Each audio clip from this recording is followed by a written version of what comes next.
Hello મિત્રો, જય શ્રી કૃષ્ણ. આપ સૌનું સ્વાગત કરું છું મારા ચેનલની અંદર. કેનેડાનું જે કડક વલણ ચાલુ થઈ ચૂક્યું છે, કેનેડાએ ડિપોર્ટ કરવાનું ચાલુ કર્યું છે. કેનેડાએ વિદ્યાર્થીઓને, જે વિદ્યાર્થીઓ બી ફ્રોડમાં પકડાના છે, આ લોકોને ડિપોર્ટેશન ચાલુ કરવામાં આવશે. બીજી વસ્તુ હું તમને કહું કે જે કેનેડા આઈઆરસીસીનું જે કડક વલણ છે, આને કારણે ઘણા ભારતની અંદર પેરેન્ટ્સ જે છે એ ટેન્શનમાં છે. ઘણા પેરેન્ટ્સોના અમને બી કોલ આવી રહ્યા છે, ઘણા અમે બી એમને કહી રહ્યા છીએ. આની સામે શું તમારે કરવાનું છે એ શાંતિ જો. આ એવી સિચ્યુએશન છે કે જે લોકોએ ખોટું નથી કર્યું એમને પેનિક નથી થવાનું. હવે એમને શું કરવાનું છે એ હું તમને આજે આ વિડીયોની અંદર સમજાવીશ પ્રોપર.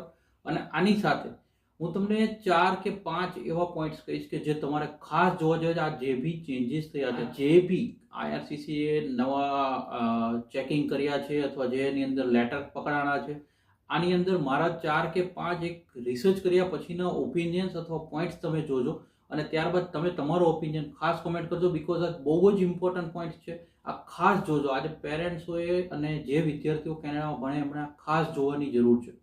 જો ચેનલ પર નવા છો તો સબસ્ક્રાઇબ કરી દેજો, નોટિફિકેશન ઓન રાખજો, જેથી આવી જ અપડેટ તમને મળી રહેશે. આજે એવા 4 કે 5 હું તમને પોઈન્ટ કહીશ કે જે પોઈન્ટ કદાચ આજ સુધી તમને કોઈ એજન્ટ કે કોઈ બી કન્સલ્ટન્ટે તમને નહીં કીધા હોય. આ બહુ જ એક મોટી અપડેટ છે જેની અંદર તમે અત્યારે એ અપડેટ કન્ટિન્યુઅસલી સાંભળી રહ્યા છો કે જ્યાં આગળ કેનેડા આઈઆરસીસી અત્યારે કડક થયું છે અને એમણે ચેકિંગ ચાલુ કર્યું છે. જે ફેક એક્સેપ્ટન્સ લેટર્સની વાતો છે કે જે 8,000 કે 10,000 જેવા એક્સેપ્ટન્સ લેટર છે પકડાણા છે, આ ભારતીય વિદ્યાર્થીઓને ડિપોર્ટ કરવાની વાત કરે છે. હવે આની અંદર અત્યારે જે પેરેન્ટ્સોના બાળકો ત્યાં આગળ છે અથવા જે પેરેન્ટ્સો ટેન્શન લે છે એમને હું સમજાવીશ કે તમારે શું કરવાનું છે અને તમે પેનિક ના થાઓ. આને એક સિચ્યુએશનનો કઈ રીતે સામનો કરવાનો છે કહું છું. હવે આપણે આવીએ કે ચલો કે જે વિદ્યાર્થીઓ ખોટું કર્યું છે એને સજા મળવી જ જોઈએ, દેટ ઇઝ ઓકે એમની. હવે તો કે જે વિદ્યાર્થીઓ ખોટું કામ કર્યું હશે અથવા જે એજન્ટોએ કર્યું હશે એમને જે સજા મળે એ આઈઆરસીસીનું વર્ણન યોગ્ય કહેવાય. બટ આજે જે મારા ઓબ્ઝર્વેશનમાં જે પોઈન્ટ આવ્યા છે ખાસ જોજો. પહેલો પોઈન્ટ મને એક વસ્તુ એ ના સમજાણી કે જો એટેસ્ટેશન લેટર ફેક હતા તો સૌથી પહેલી વસ્તુ કોલેજ ઓર યુનિવર્સિટી જે બી હોય એમણે ફી એક્સેપ્ટ કઈ રીતે કરી. બીકોઝ એક્સેપ્ટન્સ લેટર હતો તો સેમ નંબરથી તો ફીસ ગઈ હશે. તો કોલેજને એવો ત્યારે વિચાર થયો, યુનિવર્સિટીને એ વિચાર ના આવ્યો કે આ ફી કોની આવી છે, તો ફી કઈ રીતે એણે એક્સેપ્ટ કરી. ચલો માની લો કે કદાચ એવું થયું હશે કે ફી કદાચ નહીં એમને પહોંચી હોય યા કોઈ બીજે એકાઉન્ટમાં ભરાવી હોય એજન્ટે, ચલો આ બી સમજાઈ ગયું.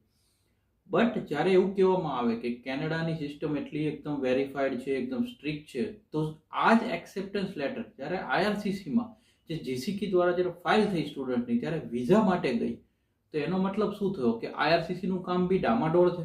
કે આઈઆરસીસીએ વેરીફાઈ જ ના કર્યું કે યુનિવર્સિટીને પૂછ્યું જ નહીં હોય કે કોઈ કન્ફર્મેશન જ નહીં લીધું હોય કે આ તમારો એક્સેપ્ટન્સ લેટર છે કે નહીં. આ બીજો પોઈન્ટ છે અમારો.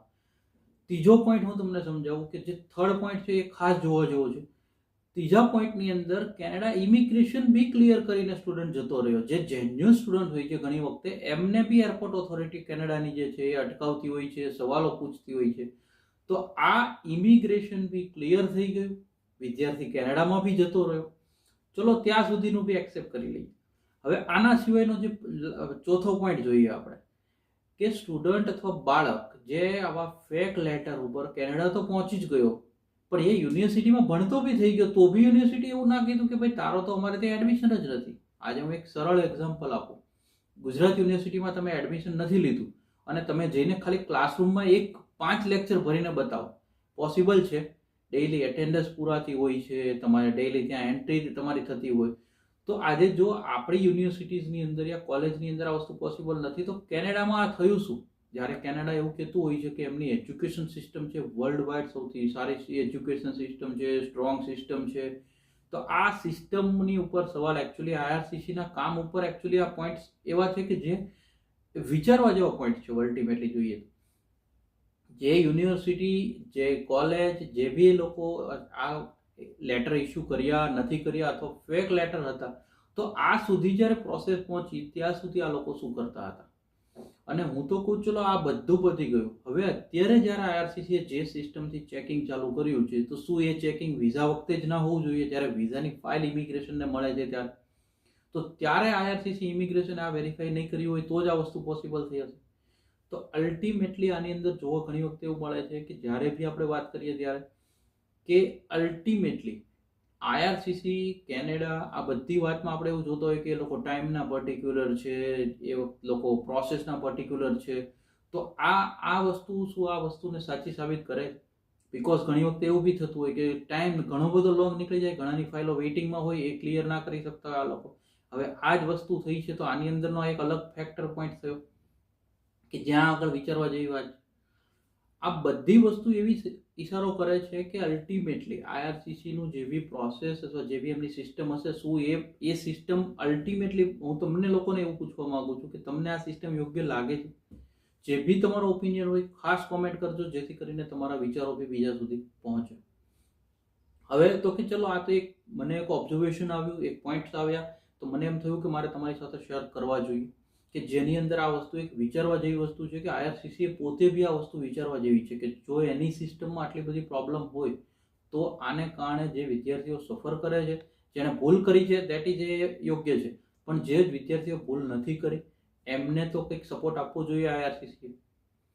હવે તો કે જે મા બાપ અમને ક્વેશ્ચન પૂછી રહ્યા છે અથવા જેમના કોલ્સ આવ્યા હતા, એ લોકો માટે હું તમને એક જ વસ્તુ કહું, તમે તમારા બાળકને ખાલી એટલું જ કહો, અથવા જે બાળકો ત્યાંથી કોલ કરે છે તો ક્વેરીઝ પૂછી રહ્યા છે એમને કહો, તમારે ઓનલી એટલું જ કરવાનું છે કે તમારે તમારી યુનિવર્સિટીમાં, તમારા એડમિન ડિપાર્ટમેન્ટમાં અથવા તમારા જે બી ઓથોરાઇઝ ડિપાર્ટમેન્ટ હોય ત્યાં આગળ તમારો લેટર ઓફ એક્સેપ્ટન્સ લઈને જવાનું છે અને એમને કન્ફર્મેશન જોઈ લેવાનું છે અથવા એમની પાસેથી મેઇલ કન્ફર્મેશન લઈ લેવાનું છે કે મારો લેટર ઓફ એક્સેપ્ટન્સ આ છે, જે યુનિવર્સિટી મને જો બી 100 ડેટ ઉપર તમને મળ્યો હોય એ, તો શું આની અંદર મારે કોઈ પ્રોસેસ કરવાની છે અથવા મારા જેન્યુઅલ છે કે એનું એક કન્ફર્મેશન મેલ દ્વારા તમે જો મગાવી લેશો તો તમારા માટે એટલે સરળતાથી જે થશે. જો એક વસ્તુ સમજો, જે લોકોએ ખોટું નથી કર્યું, જે લોકોએ કોઈ ફ્રોડમાં પાર્ટ નથી લીધો અથવા ભાગ નથી લીધો, એ વિદ્યાર્થીઓ અને મા બાપને હું હજી કહું છું કે તમારે કોઈ હેડેક અથવા ટેન્શન લેવાની જરૂર નથી. આ એવા વિદ્યાર્થીઓ છે કે જે જુગાડમાં પડ્યા છે અથવા જેમણે આવા જુગાડો કર્યા છે અથવા જે એજન્ટોએ જુગાડ કર્યા છે, એ લોકોને છે. જે બાળકો જેન્યુઅલ હશે, જે બાળકોએ જેન્યુઅલી એડમિશન લીધું છે, જે બાળકોએ જેન્યુઅલી વિઝા એપ્લાય કર્યા હતા, એવા બાળકોએ કોઈ હેડેક લેવાની જરૂર નથી. હા, કદાચ અત્યારે કેનેડાની જે સિચ્યુએશન છે એટલી બધી પેનિક અથવા એવી ઘણી વખત અપડેટો આવતી હોય છે જેને કારણે આ પેનિક માહોલમાં વિદ્યાર્થીઓ બી આવું ટેન્શન લેતા હોય છે.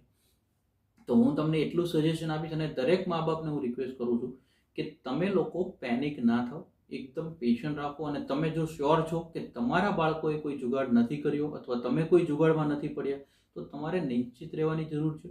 જેન્યુઅલ વ્યક્તિઓને કોઈ આની અંદર હેડેક છે નહીં. આ એક કન્ટિન્યુઅસલી સોશિયલ મીડિયામાંથી જે અપડેટ આવી રહી છે, તમારી પાસે કન્ટિન્યુઅસલી તમને અપડેટ મળી રહી હોય એટલે તમારા ઓબ્વિયસ ન્યૂઝપેપરમાં બી આનું આવ્યું હતું, તો આનું એક સ્વાભાવિક વસ્તુ છે કે કદાચ પેરેન્ટના મગજમાં હેડેક આવે. બટ આજે મેં આ વિડીયો એટલે જ રિલીઝ કર્યો કે હું એમના સુધી એક પ્રોપર ઇન્ફોર્મેશન પહોંચતી કરું અથવા જે બી સરળ કરું, જેને કારણે એટલીસ્ટ એમનું જો હેડેક હું ઓછું કરી શકું, તો એ મારી એક બનતી મેં કોશિશ કરી છે. જો તમને મારી આ કોશિશ સારી લાગી, જે માહિતી મારી પાસે આવી છે એ એક શેર કરવાની કોશિશ કરી છે, મારો અભિપ્રાય અથવા મારો ઓપિનિયન જે છે, મને વિચાર આવ્યા એ પોઈન્ટ્સ મેં રજૂ કરવાની કોશિશ કરી છે. જો તમને આ યોગ્ય લાગે છે તો એક લાઇક કરી દેજો, વિડીયો સારો લાગ્યો છે તો લાઇક કરી દેજો અને તમારો ઓપિનિયન ખાસ કોમેન્ટ કરજો અને મેક્સિમમ લોકો સુધી શેર કરવાનું ના ભૂલતા. બિકોઝ જેટલા માતા પિતા, જેટલા બાળકો સુધી આ પહોંચશે અને જેટલાને રિલેક્સેશન મળશે એટલું જ આપણું આ મહેનત જે બે છે એ સફળ થશે. અને મેક્સિમમ લોકો સુધી શેર કરતા રહેજો, એજ્યુકેશનને ઓલવેઝ સપોર્ટ કરતા રહેજો. Thank you so much. જય હિન્દ, જય ભારત.